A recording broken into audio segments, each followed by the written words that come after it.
World cup ముందు మన India భారీ స్కోర్ చేస్తుంది. ఈసారి 300 కూడా కొట్టే ఛాన్స్ ఇండియాకే ఉంది అని అందరం అనుకున్నాం. అవునా కాదా? మీరేమంటారు? కామెంట్ చేయండి. బట్ రియాలిటీకి వచ్చేసరికి మొత్తం చేంజ్ అయిపోయింది. ఎలా చేంజ్ అయిందంటే, అసలు ఇండియన్ టీంలో కన్సిస్టెంట్గా ఇప్పటి వరకు మ్యాచ్లు ఆడిన వాళ్ళు ఎవరున్నారు?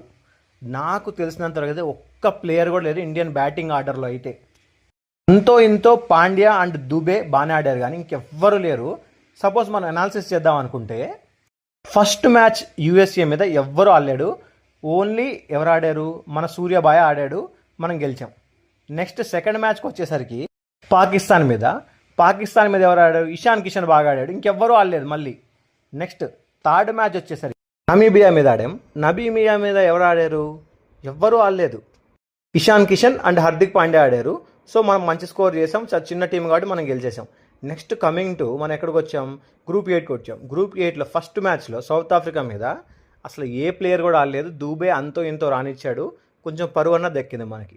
కమింగ్ టు సెకండ్ మ్యాచ్ ఎవరి మీద ఆడాం? మనం జింబాబ్వే మీద ఆడాం. జింబాబ్వే మీద అభిషేక్ శర్మ స్లోగా ఆడి హాఫ్ సెంచరీ చేసుకున్నాడు. తర్వాత మన ప్లేయర్స్ తిలక్ బాగా ఆడాడు అండ్ హార్దిక్ పాండ్యా కూడా మంచిగా ఆడారు. సో జింబాబ్వే మీద పర్లేదు అనిపించారు, ఎందుకు ఇక చిన్న టీం అనుకుందాం. Next coming to third match West Indies మీద మనకి బాగా ఆడింది. నేను చూస్తే మనకి సంజు శాంసన్ కనుక ఆ డిటర్మినేషన్తో ఆడకపోతే ఇండియా గెలిచేదే కాదు. తిలక్ వర్మ కూడా బాగానే ఆడాడు అనుకుందాం. మన దూబే కూడా మంచి 4 కొట్టాడు. సో ఎంటైర్ మన బ్యాటింగ్ లైనప్ ఇప్పటి వరకు ఎప్పుడు కూడా ఫుల్ ఫ్లెడ్జ్డ్గా ఆడలేదు. అంటే ఓపెనర్స్ ఇద్దరు ఆడడం, 1 డౌన్ ఆడడం ఇట్లా జరగలేదు. కానీ ఇప్పుడు రేపు సెమీఫైనల్ ఉంది.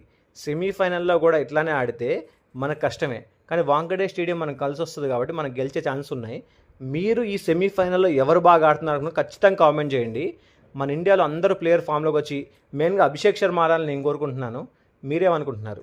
మన అనాలిసిస్ కనుక నచ్చితే లైక్ చేయండి, షేర్ చేయండి, సబ్స్క్రైబ్ చేయండి. జై భారత్.